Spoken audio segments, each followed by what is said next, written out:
That was a joke. You're meant to be laughing. If not, I'll be reported to my bosses for being cantankerous.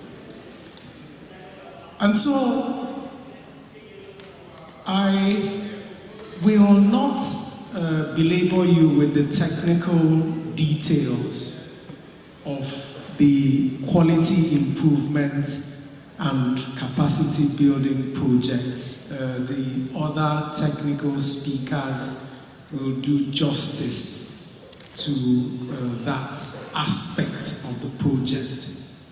However, for the purposes of existing partners, both old and new, and prospective partners, I will be making a few statements about where this particular project sits within the tapestry of local manufacturing of medicines, commodities, equipment, and other health improvement products.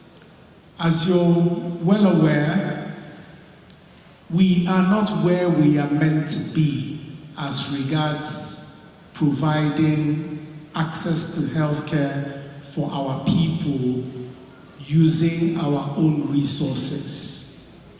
And this particular program is one out of a plethora of projects that we have designed at NIPRID that will take us all the way from the seed going into the ground, down through the value chain to when the drug is taken by patients and people who need the products, and even beyond that. So the entire continuum is a continuum that NIPRID has studied and has developed close to 30 different projects alongside different partners to ensure that we are able to address each and every facet of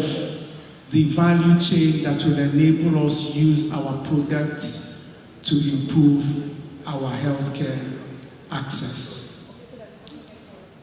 We have here, and he has been introduced, our senior colleague from Egypt who's representing the WHO. We have a strong team from NIPRID also, led by Professors Ibrahim and Builders. Can the team from NIPRID stand up for recognition? The team from NIPRID, can you stand up for recognition? And I've mentioned them because on the table over there, and please take 2-3 minutes to pass through that table, you will see close to 20 products that have been designed to prove to you that we have the capacity to do a lot of these things. I mentioned Professor Ibrahim because she led the team that attracted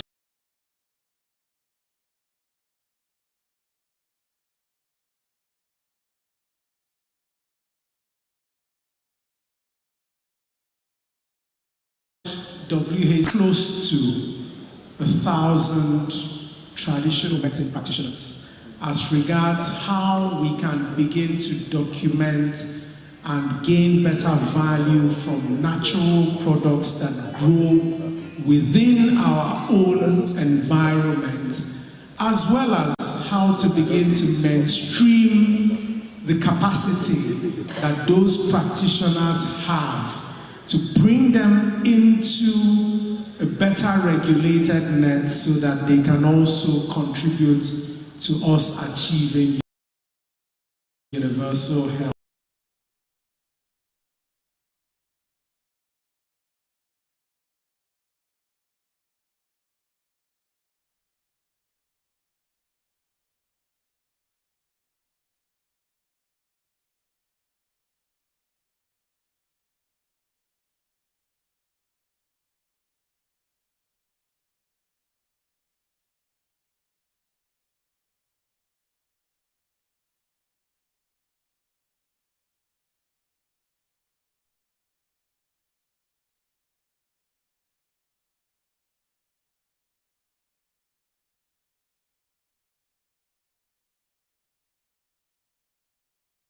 grade cellulose and other products that are inputs into the pharma sector and for pharmaceutical manufacturers of Nigeria, PMG Man and colleagues. For the first time in the history of NIPRID, PMG Man, alongside their partners, pledged close to 100 million naira to sponsor research in the industry. And I want to thank the pharmaceutical manufacturers. I will apologize ahead of time because I meant to have gone to present it to the manufacturers first before I come and present it and take glory for their. So let me apologize. I had a lot of products, and I'm glad to inform you of a good part of $1 million to support NIPRID. Thank Afrexim Bank, and also to mention that yes, Obi Adigwe sometimes appears like he wants to take the glory for NIPRID, but this wasn't a project that was initiated under my administration. Professor Kunle, you're in the room. Can you stand up, please? Professor Kunle is a professor at NIPRID who has gone in a small sabbatical to an agency that has a lot more money than NIPRID. But I want to also credit him and his team for doing the groundwork for the API project, which I met at NIPRID and adopted at NIPRID and subsequently got significant funding for. So you can see that in terms of inputs into the pharmaceutical sector, we have almost all the bases covered. The inputs from phytomedicines, the inputs from active pharmaceutical ingredients, and the inputs from knowledgeable traditional medicine practitioners who from generation to generation have knowledge that can add value to how we look at healthcare access. But there's room for more partners. And I was very pleasantly surprised when the clinical trials people showed up this morning. Can you and your team please stand up for recognition? Because they Exceed is a critical part of the value chain that has been doing some work. I apologize because I haven't been able to engage with them as robustly and as comprehensively as we should do. But they represent what we are looking at to achieve here today. When I was appointed Director General at NIPRID, we had just one grant running. Now we have that up tenfold.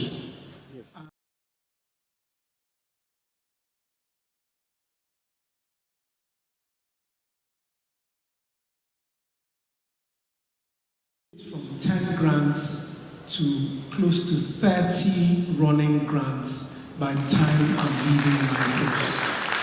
And I'm not just saying that so that I can beat my drums. I'm saying that because I cannot get just the same way I went from 1 to 10 with the support of people like the WHO, people like Afrexim Bank, people like TET Fund, people like the government of Japan, people like the government of Bulgaria, people like the EU.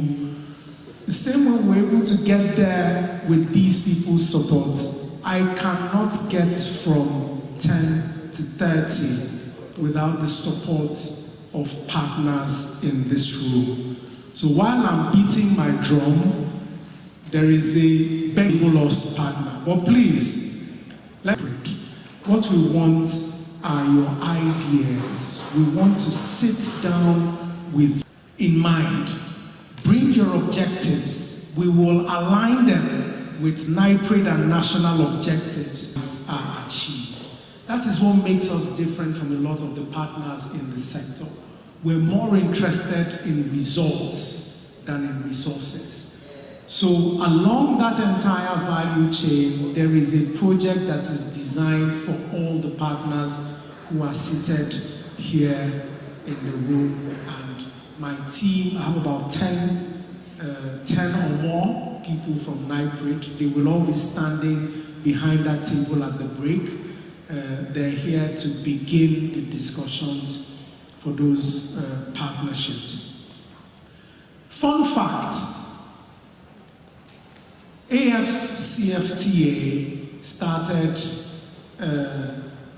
2-3 years ago, and the latest data that's coming out suggests that Nigeria's exports has trebled to that zone from about 2.5 trillion to 7.5 trillion. Another fun fact, the pharma sector in Africa pre-COVID was estimated to hit 50 billion around this period. New analysis suggests that with the new vaccines interest, with the renewed interest in developing capacities to harness phytomedicines, that previous estimate of $50 billion per annum is currently being reviewed to somewhere in the neighborhood of $70 to $100 billion per annum.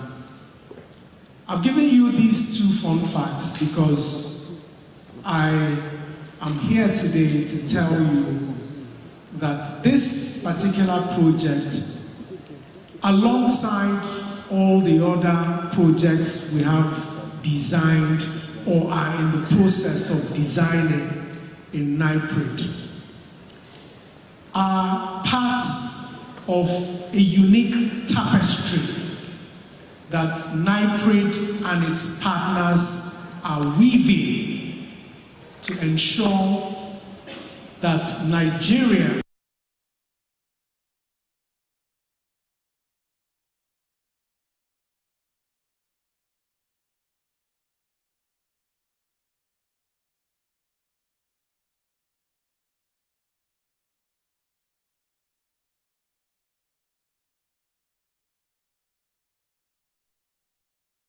So if you put together the growth I talked to you about, and you put together the potential of us being the hub of a market that's worth close to $100 billion per annum, it will begin to dawn on you the opportunities that are on the table today.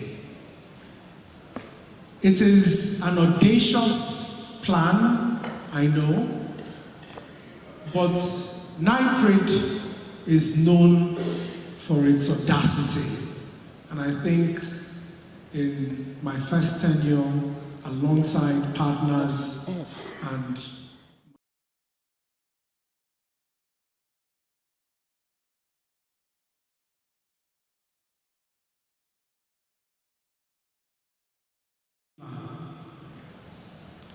so, I think with the figures that I have mentioned today, I noticed the businessmen in the room quickly pulled out their notepads and started scribbling.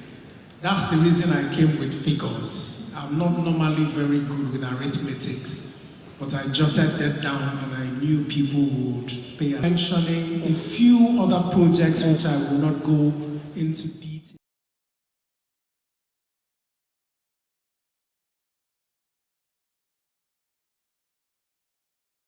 You can have a targeted discussion when we break.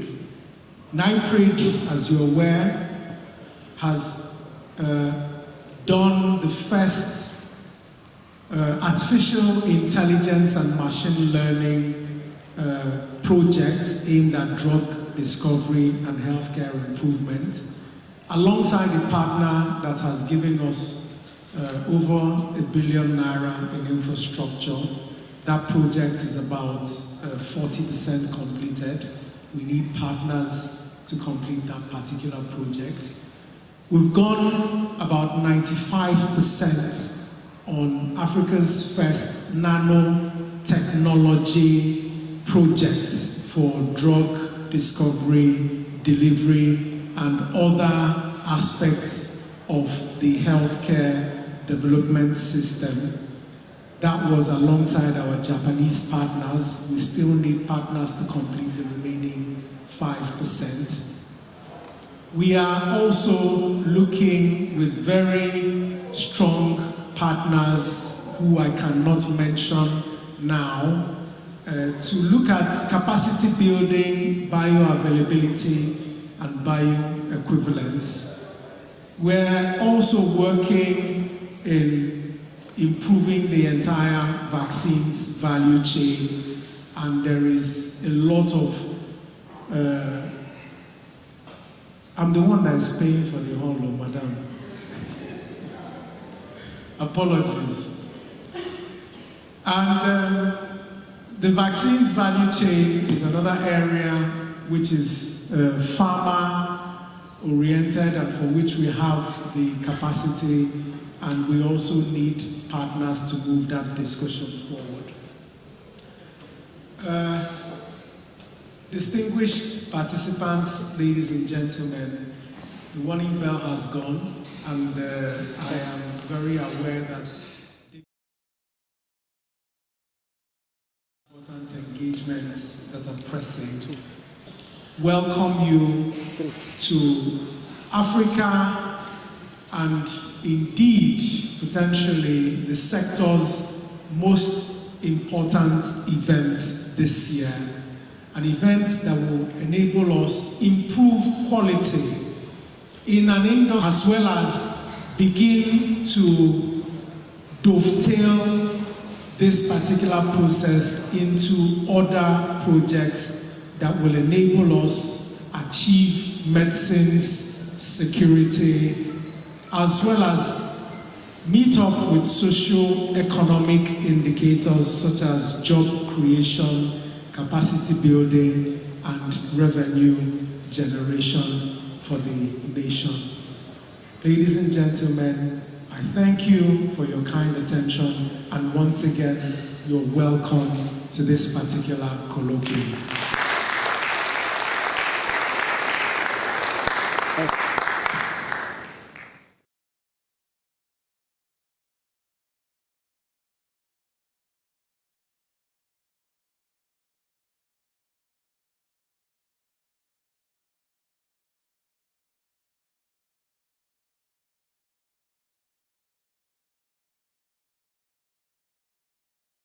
National Institute for Pharmaceutical Research and Development, Dr. Obi Adigwe. So in addition to being a consummate technocrat, Obi Adigwe's credentials in oratory is also not endowed, as he has this capacity to be able to get you riveted to, his mission or storylines, and convey succinctly his visions and missions, and so that you share in it and you are able to contribute to your quota. I guess this is one of the secrets of his success as the DG of that very enviable. The next agenda on our program of events, and that is going to be the opening remarks and brief on the WHO Pre-Qualification program, and that will be delivered by the CEO, that's Chief Executive Officer of the Bloom Public Health, our own Professor Chimezie Enyokora. Welcome on podium, Professor Chimezie Enyokora, as he delivers his speech. Thank you so much.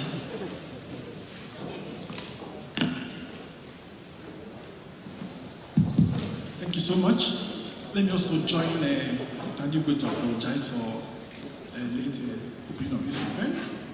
I would like to align myself with the protocols, sort of reason, interest of time, so much aligned with production as this. So that's for me.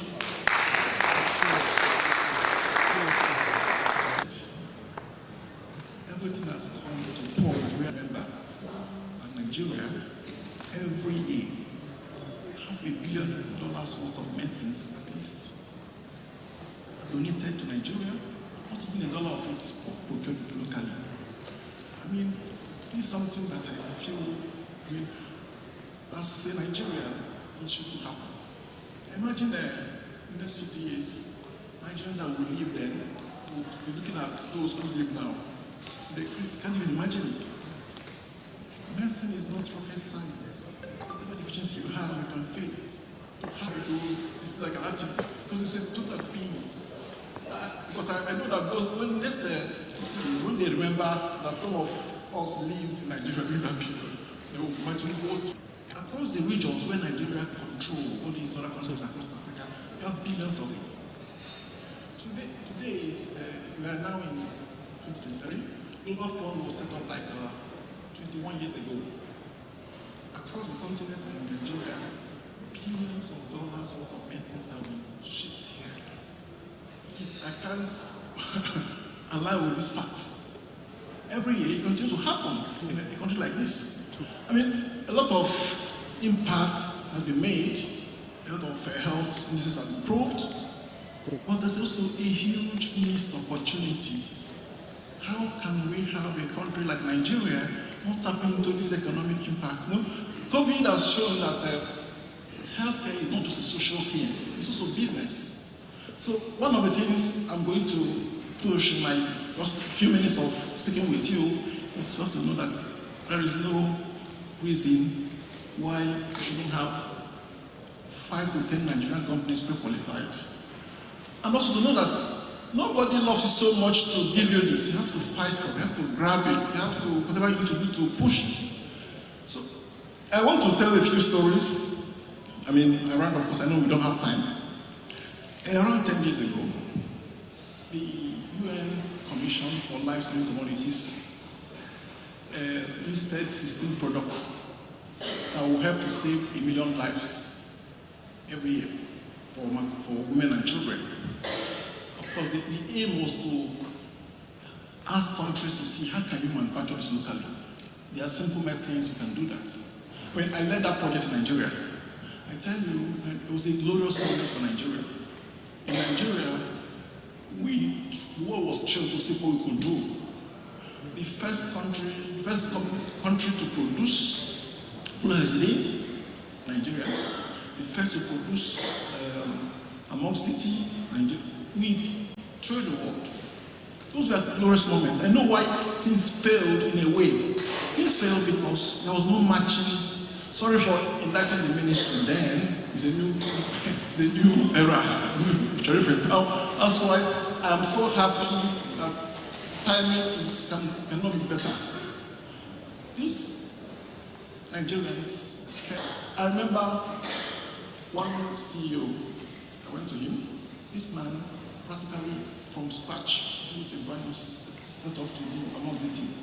Not even one product was from him. That made me change my mindset from being a technical person to expand the scope. As a Nigerian, we have to make sure, we have to encourage people by buying their products. So really, what that showed me was that we are capable. Once you have the alignment of the political leadership and the private sector, Nigeria is going to rule this continent. A few months ago, I went to Rwanda. I had a meeting with the Minister for Health for Rwanda. So we were talking about many things. So Chimezie, if Nigeria gets it right, Africa will get it right. And it got me thinking, how are we still at this stage? So I'm saying this to set the stage for what's happening today.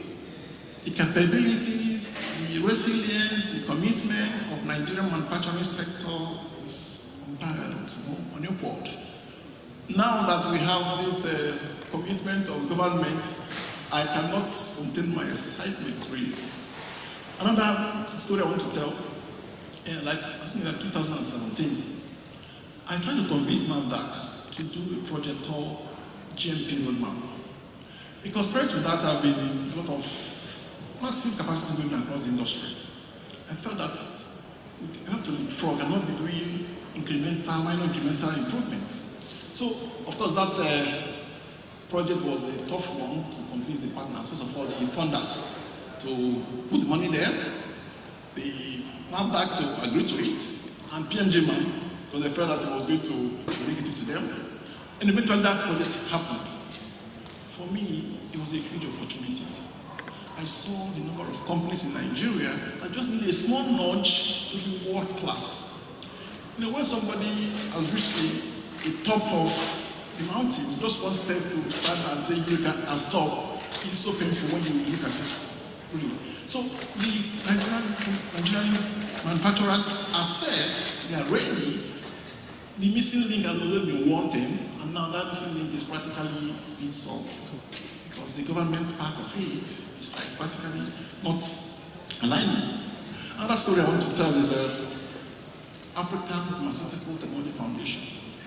First of all, before I tell this story, I want to acknowledge one of the greatest players in the African sector that is not being really celebrated enough, Dr. Patrick Lukley.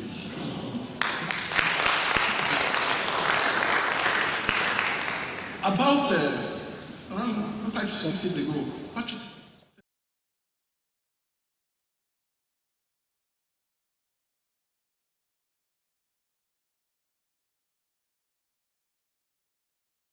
he was frustrated like me too, because most partners, they're all looking in terms of work plan every year. They want to get results. Nobody has the patience to think long term for a country. Everybody wants to put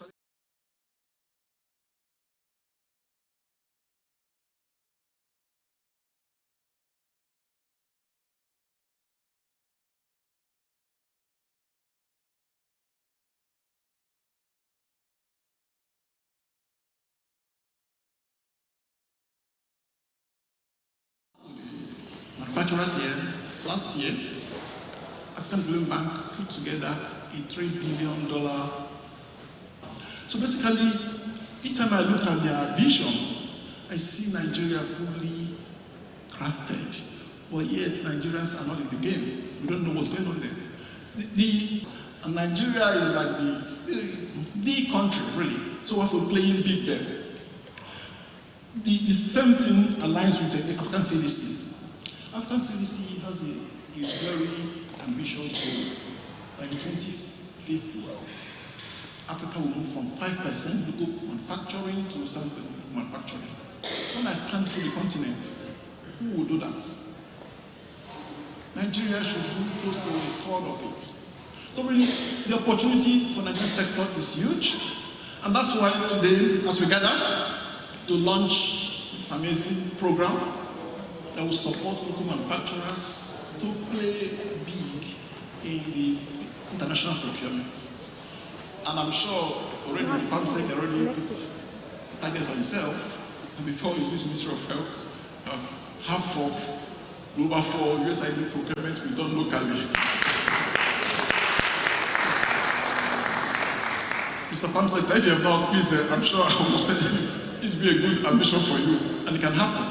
With this program we are trying to launch today, World Bank is funding, NIPRID is implementing, Bloom is partnering. We want to change the landscape of the country's manufacturing sector. It can happen. I've been in the sector for many years and I've seen the gaps. I know it's more painful when you see what can solve that problem and somehow you are handicapped. Today I tell you, we are like liberated. And more than anything, the timing cannot be better.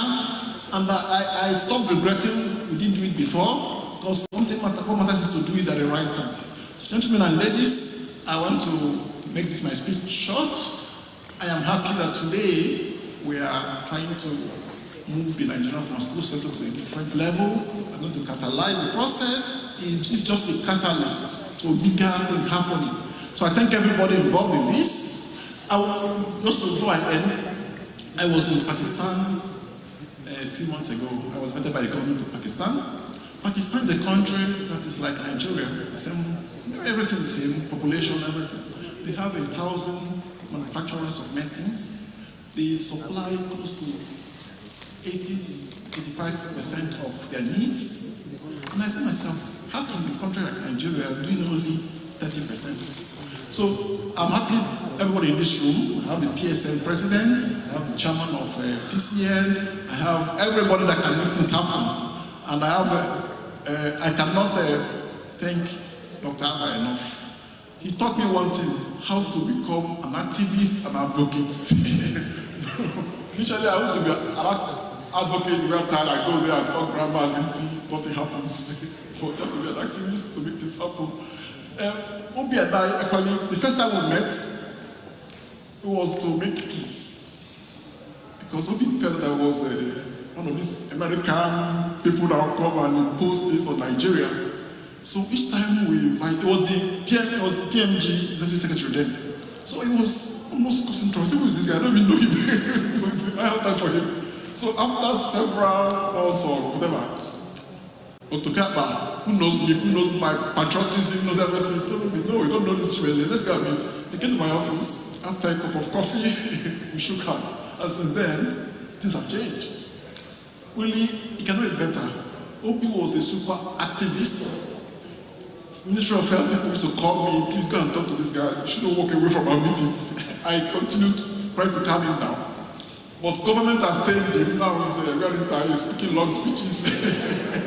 So, anyway, we're back to the game. Obi be where he is. Okada still behind the scene, pushing it. And I'm here. When I left, one is $160 million grant on what I was doing. I left it to set up Blue. People say, what are you mad? This is time to go and say no. Because the pain was huge. I can't live and die without making things change on the continent. We need to do something. I want it to be a legacy all of us want to leave, not just as individual companies, but as a country. We cannot continue to have every year $500 million of medicine donated to us. It's really not acceptable. Every year, across this region, billions of dollars of medicine donated. Imagine the impact of having this locally, the value chain, the skill acquisition, we conquer the continent. The African pharmaceutical sector cannot go forward if the African pharmaceutical doesn't go forward. So just my ladies, I want you to really understand that we are at the right time. And also last time I went to EMSO campus, I was thrilled.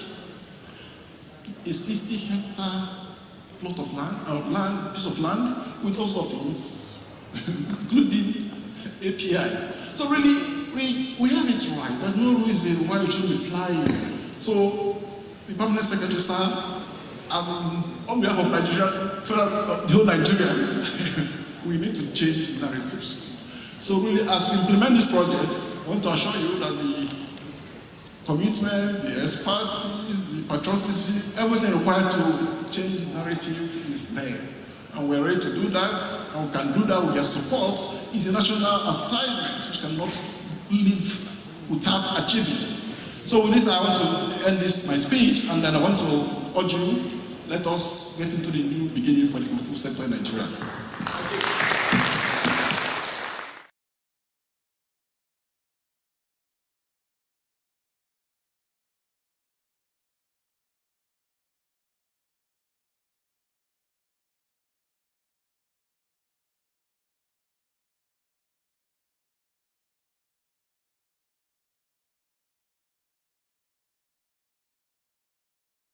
Professor Chimeze Ayakora. A round of applause for him again.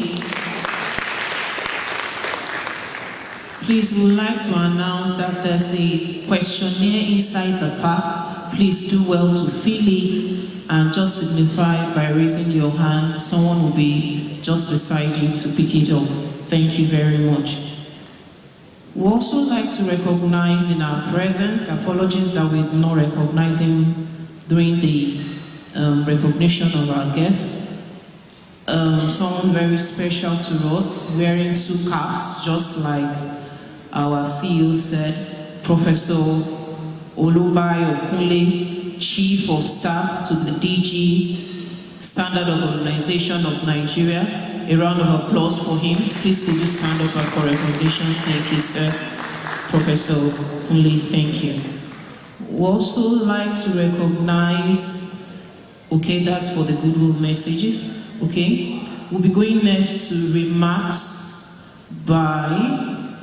brief remarks by the National Coordinator, National Malaria Elimination Program, Dr. Perpetua the Humo Ibi. A round of applause for her. I practiced this name like 10 times before coming. A round of applause as she comes off stage. Thank you very much, ma'am. I tried, thank you.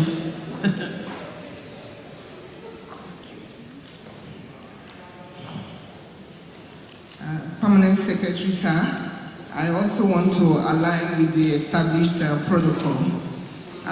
Over the years, the bulk of malaria commodities, including bed nets, malaria rapid diagnostic test kits, ACTs and others, have consistently been procured from outside the country due to international regulations and practices that control quality, efficacy and safety profiles of these commodities, particularly the need to meet WHO pre-qualification standards. Unfortunately, most drugs and mosquito net manufacturing companies in the country are yet to meet this standard, which has affected their chances of being considered as suppliers of these essential commodities by international development partners and funding organizations like the Global Fund, the US President Malaria Initiative, and the World Bank, Islamic Development Bank, and others.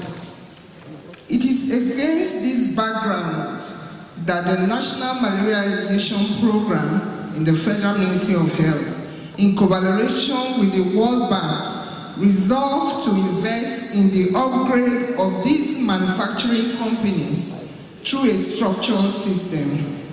This activity is expected to be driven by the National Institute for Pharmaceutical Research and Development, as has been mentioned earlier.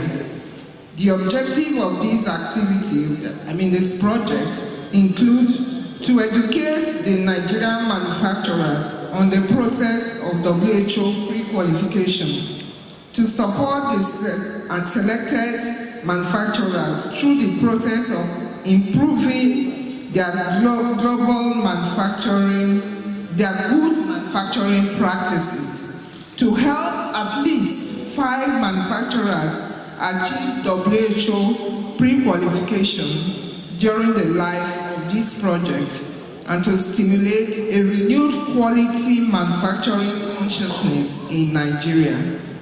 This project is expected to be carried out in phases.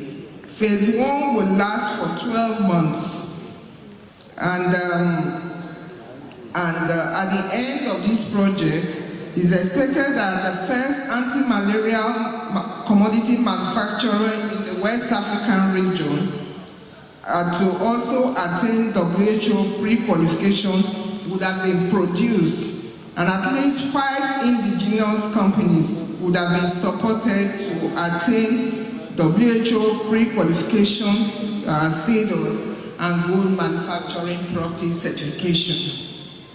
To kickstart the process of implementing this project, NIPRID, in collaboration with the National Malaria Elimination Program and the World Bank, is organizing this launch.